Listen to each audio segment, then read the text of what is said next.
May 5, 1945, 0720 hours, Wageningen, Western Netherlands. Staff Sergeant William Cooper of the 101st Airborne Division stood at the edge of the small Dutch town, watching civilians emerge from their homes as American forces rolled through the streets. He'd seen liberated populations before, France, Belgium, Luxembourg, and expected the usual celebrations, flags waving, people cheering, perhaps some wine and kisses from grateful locals. What he saw instead stopped him cold. The people moving slowly toward the American convoy weren't celebrating. They were shuffling, elderly moving like they were ancient, adults supporting each other, and children who looked more like ghosts than human beings.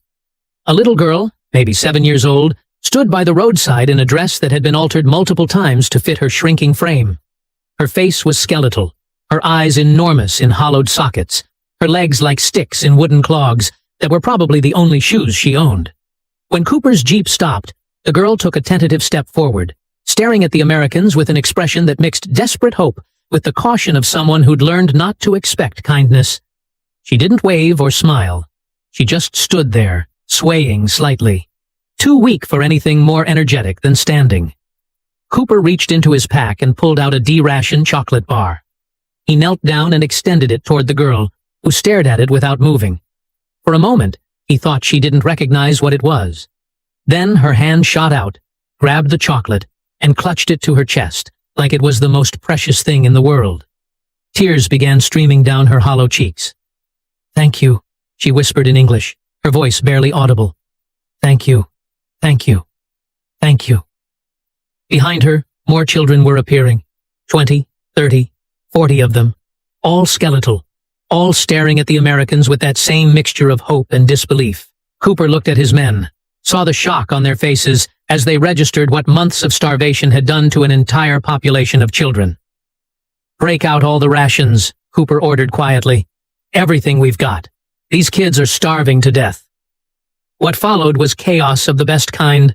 American soldiers distributing every scrap of food they carried, children crying as they held chocolate and crackers and canned meat, Dutch parents collapsing to their knees in gratitude, and hardened combat veterans discovering that feeding starving children felt more meaningful than any battle they'd won. For the Dutch civilians of Western Netherlands who'd survived the hunger winter of 1944-45, American liberation meant more than military victory or political freedom. It meant food for children who'd been dying of starvation. It meant the end of watching your own sons and daughters waste away while you were powerless to save them. It meant the moment when hope, which had died slowly over months of systematic deprivation, suddenly, miraculously, returned. The deliberate starvation. The hunger winter that devastated Western Netherlands from September 1944 through May 1945 was neither natural disaster nor unfortunate consequence of warfare. It was deliberate German policy designed to punish Dutch civilians for supporting Allied operations and to maximize suffering during occupation's final months. The numbers documented systematic atrocity. Dutch civilians in Western Netherlands affected approximately 4.5 million. Deaths directly attributable to starvation, 18,000, 22,000. Children who died, estimated 2,500, 3,000.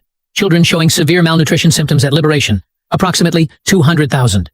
Daily caloric intake by February 1945, 400, 800 calories per person. Food distribution ceased entirely. Multiple weeks in early 1945. Fuel available for heating, essentially none by January 1945. The crisis began in September 1944, when the Dutch government in exile called for a railway strike to support Allied operations following the failed Market Garden offensive. German authorities retaliated by imposing food embargo on Western Netherlands, cutting off supplies to the most densely populated region of the country. The timing was catastrophic. The embargo began just as winter approached, when stored food from harvest would normally sustain populations through cold months. With railway system paralyzed and German forces blocking road transport, Western Netherlands became isolated food desert where existing stocks were consumed within weeks, and no resupply was possible. German occupation authorities demonstrated systematic indifference to Dutch civilian suffering. Requests for food relief were ignored or denied. Appeals to international humanitarian organizations were blocked. The deliberate policy was clearly articulated in German military communications. Dutch support for Allied operations would be punished through deprivation that would create object lesson about costs of resistance. The descent into hunger. The progression of starvation followed predictable patterns that Dutch civilians documented in diaries, letters, and testimonies that survived the war. The decline from adequacy to crisis to catastrophe happened gradually, then suddenly, as each threshold of desperation was crossed. September-October 1944. Rationing tightened, but remained minimally adequate. Families consumed stored food, hoped embargo would end quickly, maintained relative normalcy despite shortages. November-December 1944. Rations dropped below subsistence levels. Families began consuming everything. Furniture burned for fuel. Gardens stripped of anything edible. Pets killed for meat. First starvation deaths reported, primarily elderly and infirm. January-March 1945. Full catastrophe. Ration distribution became sporadic, then ceased entirely for weeks at a time. Families boiled tulip bulbs, which were toxic, but provided minimal calories. Sugar beets, normally livestock feed, became precious food. Deaths accelerated dramatically. April 1945. Peak suffering. With spring approaching but no food reserves surviving winter, death rates reached their highest. Parents watched children waste away, unable to provide even minimal nutrition. Mass graves were dug for starvation victims. Entire communities hovered at edge of collapse. The psychological impact of watching children starve was documented in countless testimonies. Parents described the agony of having nothing to feed hungry children, of watching them grow weaker daily, of making impossible choices about dividing inadequate food among multiple children. The despair was absolute, knowing your children were dying and being powerless to save them. Anna Vandenberg, a mother of 3 in Amsterdam, wrote in her diary in March 1945, "Today, my youngest asked for bread. I had none. She cried, then stopped crying because she's too weak to cry for long. She's 7 years old and weighs perhaps 30 pounds. I watch her dying and can do nothing. If Americans don't come soon, she won't survive. None of them will. I pray to God for food, but God seems as far away as the Americans." The children's suffering. Children bore the heaviest burden of hunger winter because growing bodies required nutrition that simply wasn't available. The physiological effects of severe childhood malnutrition were documented by Dutch doctors who maintained medical records despite impossible conditions.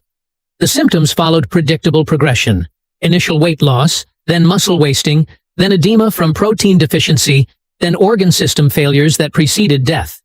Children's bodies cannibalized their own tissues to sustain basic functions. Their immune systems collapsed, making them vulnerable to diseases that would be minor under normal circumstances. Schools that remained nominally open became showcases of horror. Teachers reported children fainting from hunger during lessons. Some children were too weak to walk to school. Others fell asleep at desks because conserving energy had become more important than education. The few teachers who still had food would share tiny portions with students who looked closest to death. Dr. Henrik Mulder, a pediatrician in Rotterdam who treated starving children throughout the crisis, documented the medical reality. By March 1945, I was seeing children in conditions I'd only read about in medical texts on famine. Kwashiorkor, marasmus, severe vitamin deficiencies causing blindness and bone deformities. Children aged 10, who weighed what healthy 5-year-olds should weigh.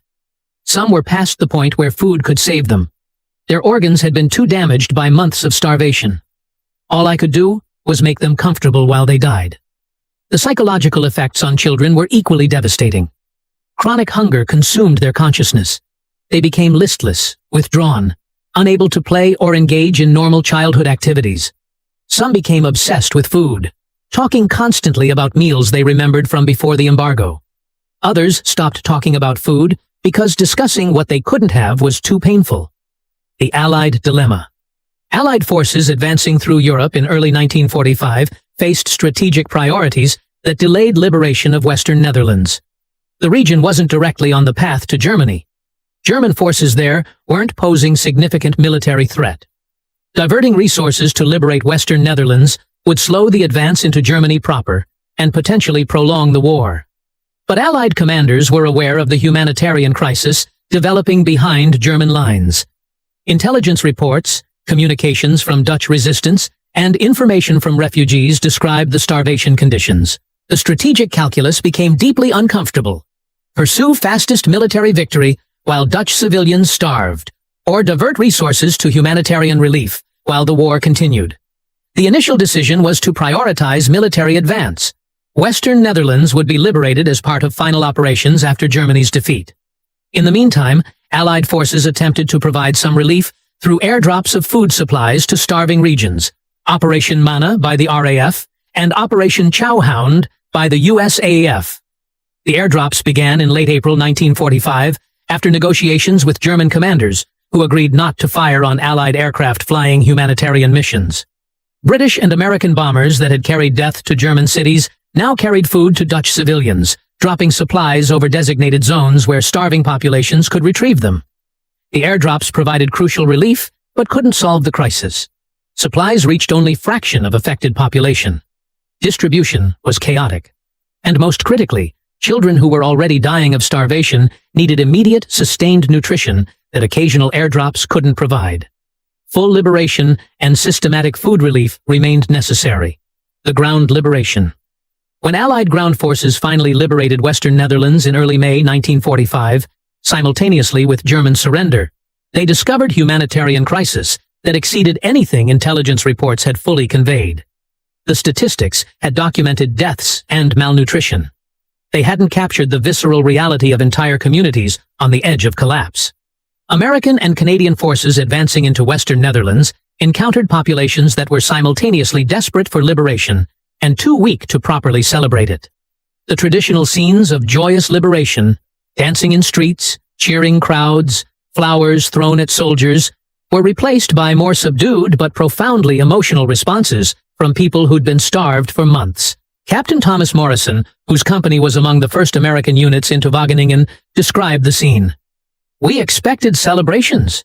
We got something more moving and more heartbreaking. People came out of their homes slowly, carefully, like they weren't sure they had energy to spare on celebration. When they saw we had food, that we were distributing it immediately, many just broke down crying. Grown men weeping, women collapsing to their knees in gratitude, children staring at chocolate bars like they'd forgotten such things existed. It was the most emotional liberation I'd experienced in the entire war." The immediate priority became feeding starving populations as quickly as possible.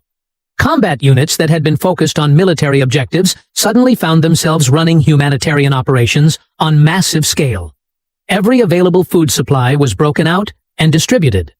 Field kitchens prepared meals continuously. Medical personnel triaged the most severely malnourished for urgent treatment. The American response. American soldiers who participated in feeding operations in the Netherlands experienced the work as among the most meaningful of their entire military service. They'd fought across Europe, won battles, defeated German forces.